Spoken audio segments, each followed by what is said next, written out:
Hello and welcome to this edition of World at War. I'm your host, Rohit Wellington.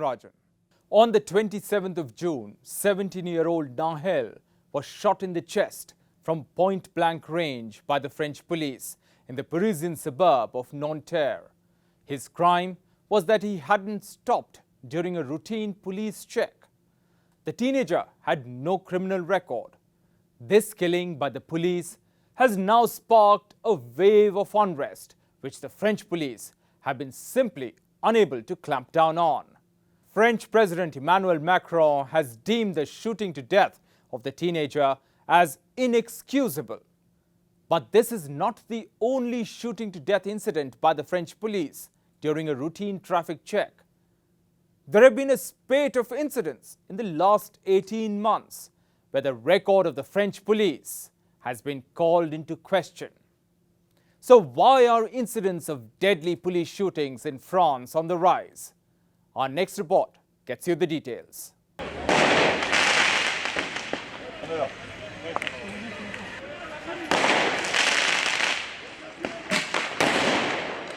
France has been rocked by violent protests since Tuesday's fatal police shooting of a teenager in Nanterre, near Paris.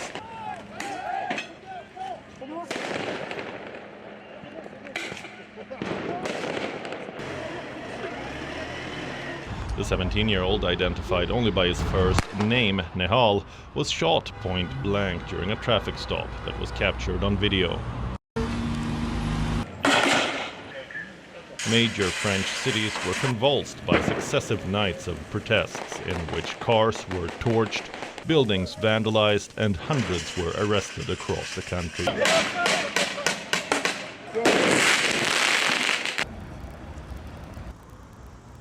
The death of Nehal, who's of Algerian and Moroccan descent, has brought to the fore long-standing grievances about policing and racial profiling, especially in France's low-income and multi-ethnic suburbs.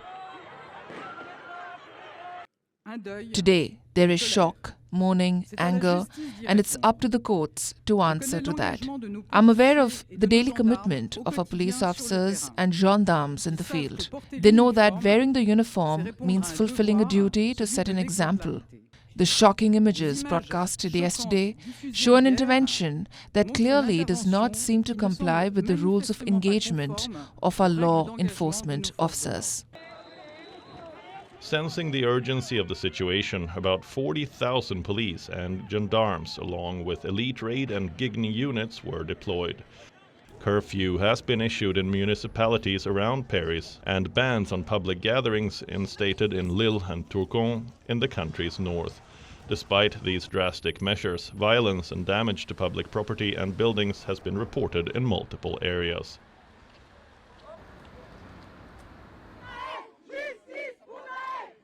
On Thursday, a memorial march for Nehal was led by his mother, Mounia, in Nanterre, the working-class western suburb of Paris where the teenager lived and was shot dead.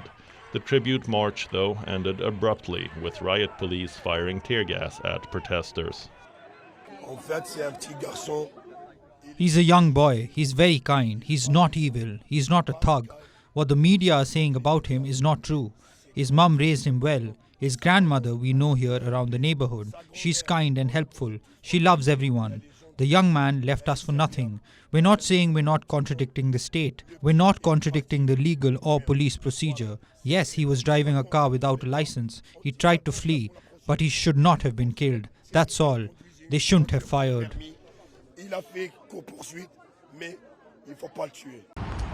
The 38-year-old police officer responsible for Nehal's death has been detained and charged with voluntary manslaughter. French President Emmanuel Macron, who cut short a trip to Brussels where he was attending a European Union summit, has appealed for calm.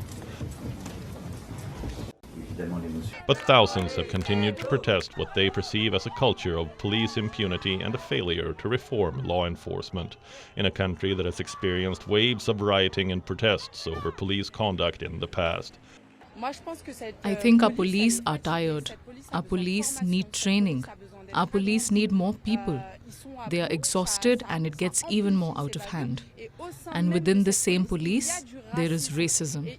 And we absolutely have to fight that. As long as these questions are not laid out on the table and not taken seriously, of course, it will not go well in working-class neighborhoods. Last year, as many as 13 people were killed after refusing to stop for police traffic checks. A law change in 2017 that had invested French police with greater powers to use their weapons is under scrutiny now. Will France, champions of liberty, equality and fraternity, address the distrust and racism issues prevalent among its police force, especially in working-class neighborhoods?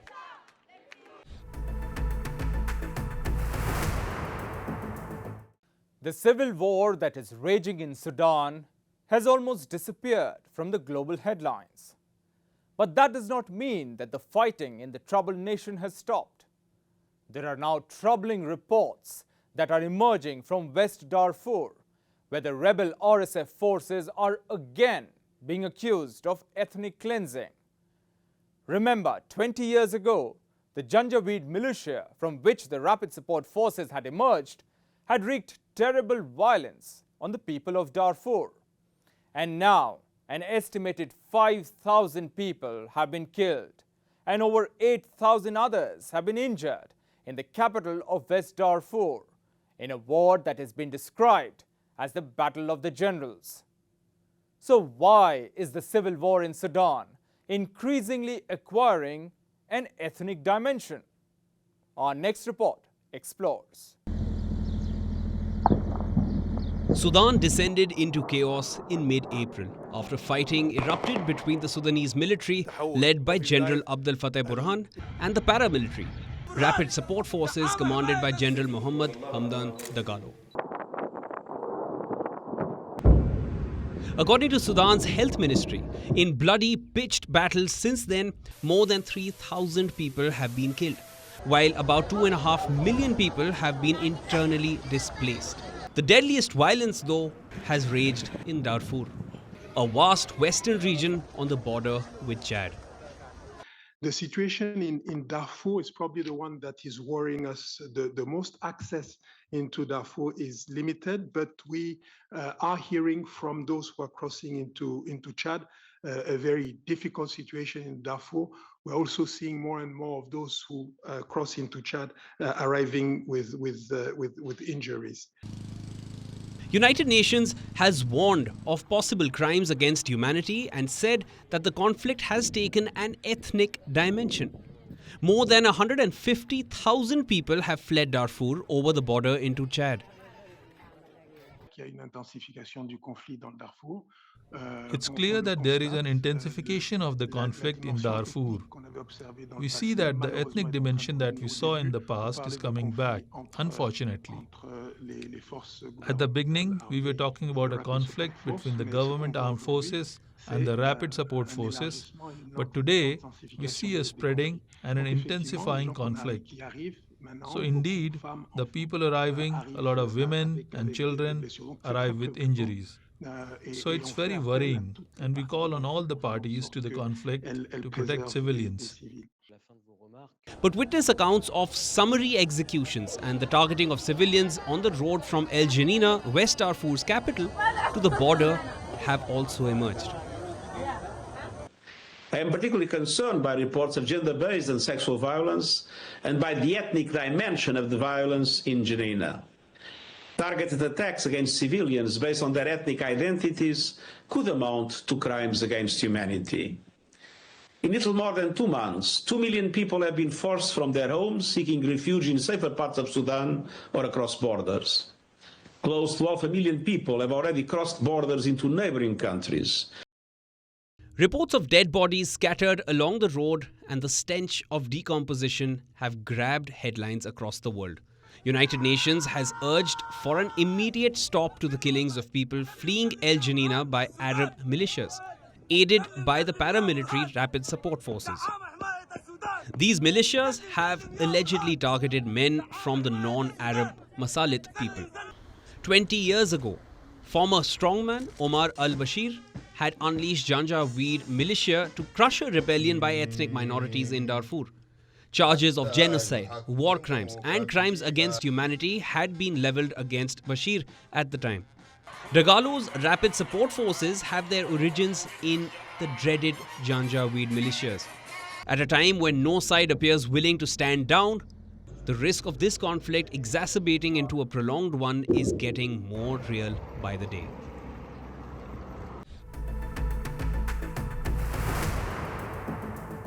June 26th marks the International Day Against Drug Abuse and Illicit Trafficking.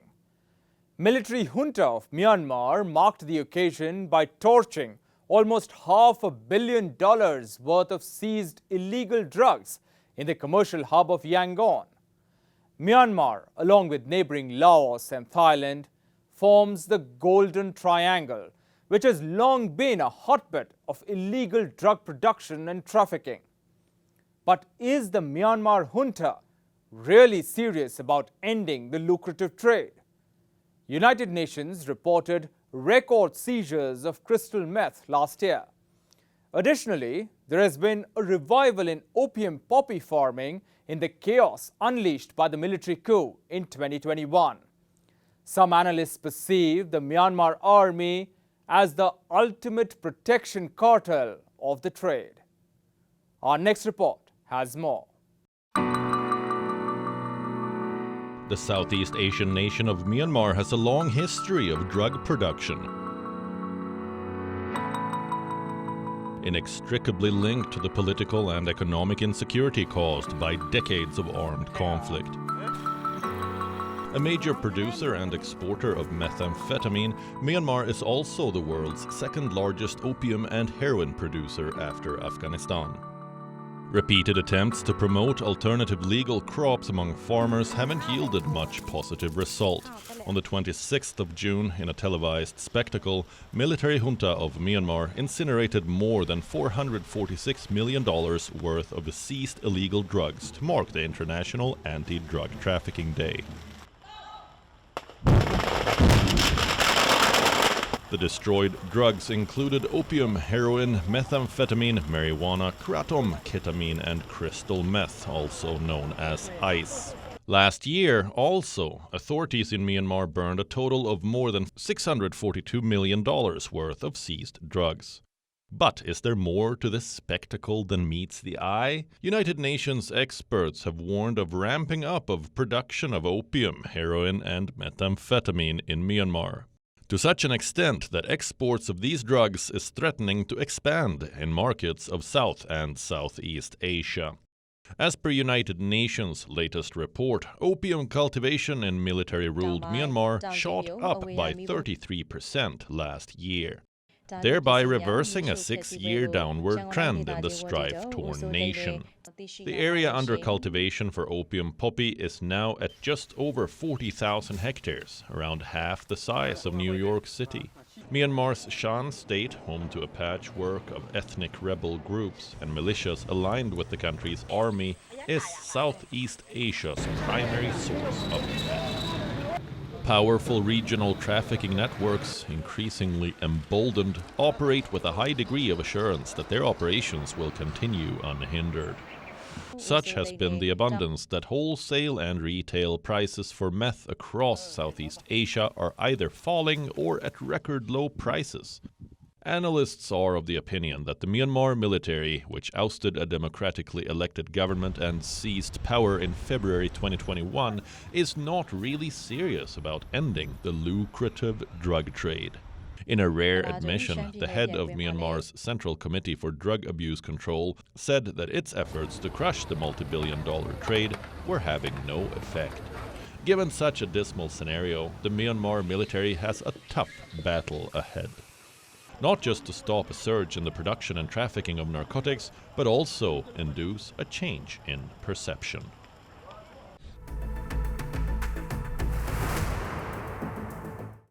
At least 11 people were killed in a shooting in northwestern Honduras on the 24th of June.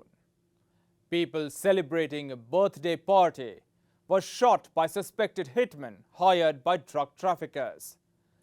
The drug-related shooting took place in Choloma, a town near San Pedro Sula, the second largest Honduran city, plagued by crippling poverty, drug trafficking, and gang violence.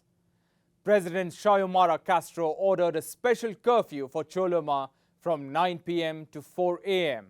for the next 15 days. The ruthless billiards bar attack comes barely a week after a vicious battle between rival gangs left 46 women dead in a prison near capital Tegucigalpa.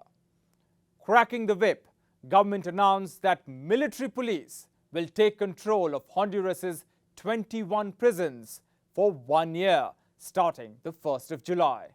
Our next report explores the crackdown on narco gangs in Honduras. The troubled Sula Valley in northwest Honduras witnessed a brutal attack late Saturday evening. A birthday celebration was in place when armed hitmen burst into a billiards bar, shot the customers at point-blank range and reportedly fled. 10 men and a woman were killed in the attack, besides several sustaining injuries. The woman has been identified as Erika Julissa Bandy Garcia, wife of an alleged associate of former President Juan Orlando Hernandez, who is imprisoned in the United States awaiting trial for drug trafficking-related charges. A reward of approximately $32,000 has been offered for any leads leading to the capture of those responsible for the carnage. Along with curfews for Coloma and San Pedro Sula, other security measures were announced, including checkpoints 24 hours a day. One suspect has been detained in relation to the billiards bar shooting, and hunt is on for others. There are other actions underway. There are more raids, there are more captures.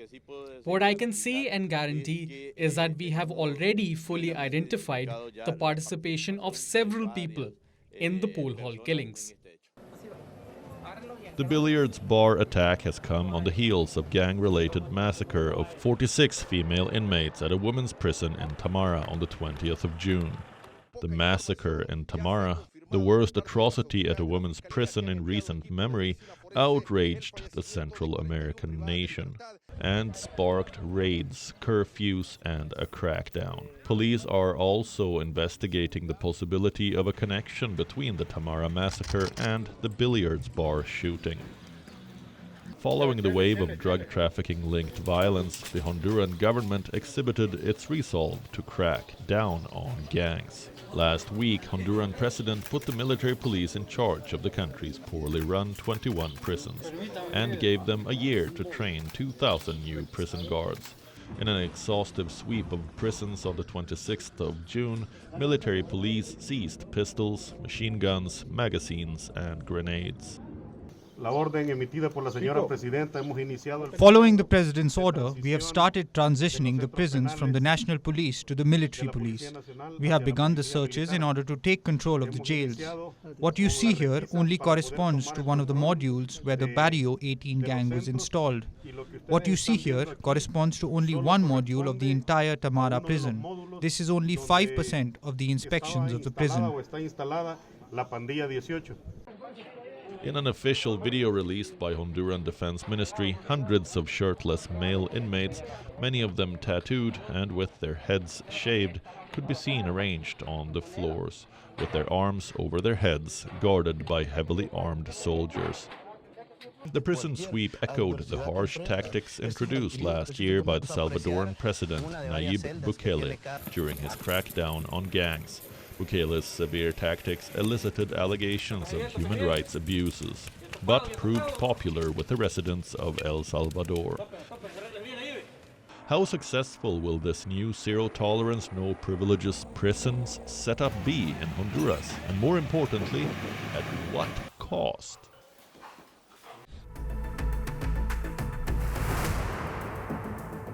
That's all we could pack for you in this edition of World at War. Thanks for watching. Stay safe. Goodbye.